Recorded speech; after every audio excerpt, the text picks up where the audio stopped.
काबुली चना सिझे आलू कंचा कदली सारू हलदी पानी रे काटिकी हलदी पानी रखी गाजर बैगण कांकड़ कखारू पनीर चना छुई आ पोटल कंदमूल खंड नड़िया बंधाकोबी टमाटो बड़ी चारू मगज काजू बटा आलू मु पनीर टी छाणु प्रत्येक परिबा हल्का हल्का छाणी फुटण सुखिला लंका अदा कंचा लंका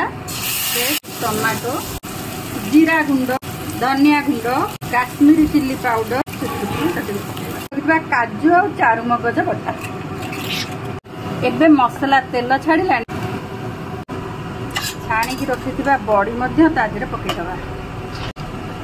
लुण पकेइबा गरम पानी दबा